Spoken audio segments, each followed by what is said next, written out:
Bridesmaids in 1990 and in 2016. Can Crystal Palace topple Pep Guardiola's machine and win a first major trophy in the club's history? The former Palace owner, Simon Jordan, a lifelong Eagles fan, spoke of his delight at the achievement for the supporters, but stopped short of praising Steve Parish and the current ownership.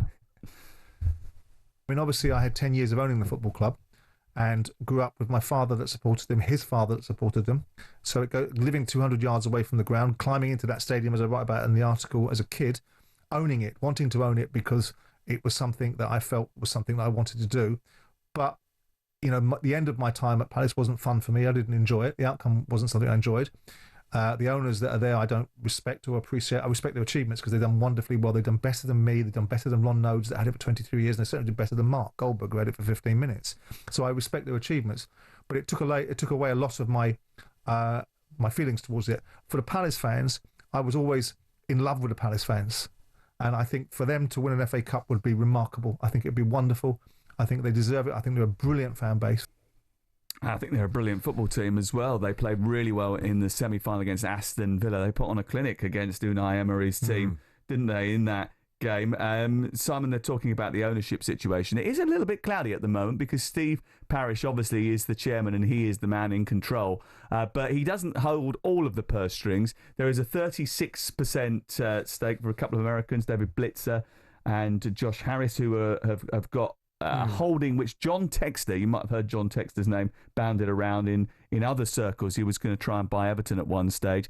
He wants to buy that, but Woody Johnson, who owns the New York Jets, was at the Nottingham Forest game the other week. Oh, wow. And he's also interested in buying a share of Crystal Palace. I think there's a little bit of sort of, you know, manoeuvring going on behind the scenes. There's been a lot of change behind the scenes. There's been a change in terms of chief operating officer. Dougie Freedman's obviously left as well, and that means that Glasner hasn't really got all of the help that he needs. So there's been a lot of change behind the scenes. It's been a great season though, for Crystal Palace. But on the pitch, it's been brilliant, and they're looking to try and complete. Really have, yeah. I mean, really been impressed with them. They played midfield, have been very good. Eze, obviously, he's the main man now, gets his goals, and Mateta up front. You know, he's a handful, isn't he? When he's Did you take him at Arsenal? Big clubs are looking at him because of his goal scoring record, 17 this season. I wouldn't probably say that. Would he work rate be enough? I know, look, he puts the ball in the back of the net, but I think Mikel Arteta wants someone who's going to close down. They're into Sheshko, aren't they? Yeah, I mean, whether he'd be on his radar, I'm not too sure. But what he's done at Crystal Palace, he's been excellent. He really has. He's got his opportunity, and he's banged the goals in. Do you know what was really interesting? I did the game between the two a couple of weeks ago at the Etihad Stadium, and Palace went 2-0 up in the game. Could have gone 3-0 up when Eze had a goal disallowed for a minimal offside by VAR. I think if they'd gone 3-0 up, that would have been it. It would have been finished. But he took off Mateta at half-time. It was 2-2 at the time. And actually, I think he made a mistake. And he actually said to me afterwards, I made the mistake. Not necessarily taking Mateta off, but changing the formation. Yeah. That ceded control to Manchester City, invited more pressure. And, of course, the rest is history. I'm delighted to say now that a true Palace legend is on the line, an icon of the Eagles. Very good morning to ex-striker and talkSPORT co-commentator for tomorrow, John Salako joins us now. Hi, John. How you doing, John? Morning, Sam. Morning, Ray.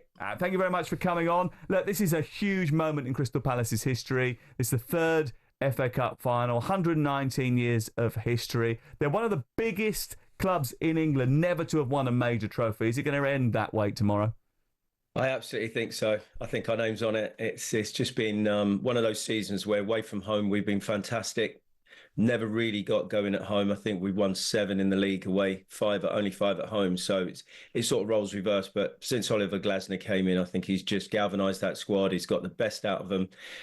You were just talking about Mateta. I think he's been the biggest change. I think before Glasner came, along with Edouard, I thought, you know, they were just journeymen. They were going to come in, they were going to leave without really producing. But, you know, 13-13 at the back end of last season for Glasner, and then he's just turned into an absolute beast of a player, and he's someone that leads the line and is so vital to Palace now. And then you've got Eze and Sarr. Lost Elise, obviously. Sarr's come in seamlessly on that right, and they get it. They get that movement. It's so important for Eze and Sarr off the ball to do the job without the ball in midfield to stop them playing between the lines, and that's going to be even more vital tomorrow against Man City. I think in that midfield area as well, John. I mean, Lerma, whether it's going to be Will Hughes in there as well, like they're very efficient players, aren't they? They do the simple things really good. I mean, just give it to the better players, and they've been really solid in that midfield area. Yeah, I mean, the back five have been absolutely fantastic. Loves that back five with Richards, Lacroix and Guehi. You know, Henderson's been a revelation. You know, I thought Sam Johnson was a better keeper, but Henderson's been absolutely incredible. But you're right. I mean, Wharton, for such a young player, I think he's still only sort of 21. He's got those wing mirrors and that intelligence in there. And the biggest shock, Ray, was in the semi-final. I was down by pitch side, so I saw the team sheet come out, and it was Wharton and Kamada, and I was like, wow, okay, where's Lerma? Where's Hughesy? And Hughesy been fantastic. Lerma's been great with their energy and the way they keep the ball and keep things flowing in there, and he breaks up the play. But Kamada came in and was sensational, doing a job, just stopping Villa playing in those holes and between the lines, and it stopped the service into Ollie Watkins and really stifled what they did into Morgan Rogers and really getting behind Palace. So more of the same tomorrow. So that midfield area is going to be absolutely key. How hard is it to keep these good young players, John? Because I spoke to Brighty a few times. He said, look, every now and again you have to sell one just to keep the club. And you want to keep your best players, of course you do. But people like Eze, and you mentioned Walton now, I'm sure there's lots of eyes on them sort of guys and saying, well, they might get a big move to a bigger club. Not disrespecting Crystal Palace, but a bigger club in a Champions League or whatever it is. How hard is it to keep good players like that? And because you want the best players to stay at Palace and maybe try and get into that top 4, top 6 with progress. Yeah, I mean, it's almost impossible for a club like Palace, because you do need that money to come in. And certainly we've been a selling club over the years, and that has to stop. And this changing point for Palace, because if we don't win this cup and get into Europe, then you look at Mark Guehi. He probably said, look, I'll give you another year. He was on the verge of moving to Newcastle for 65-70 million. Lacroix's obviously interest, Walton people love, and obviously Eze and Mateta people are going to be coveting. So and probably the biggest one is Oliver Glasner, with obviously Alonso moving to Real Madrid. Leverkusen are up for Glasner did a great job at Frankfurt, won obviously the Europa with them, and he was at Wolfsburg, 100 games there. So everyone's looking at Glasner as well as here in the Premier League. So, but I think that's why it's so important. I think we win tomorrow, we win our first major trophy, we get into Europe, we keep the squad, we add to it, and we push forward. But otherwise, Ray, you've got to balance the books, and certainly could see an Eze and a Guehi go in the summer if we don't.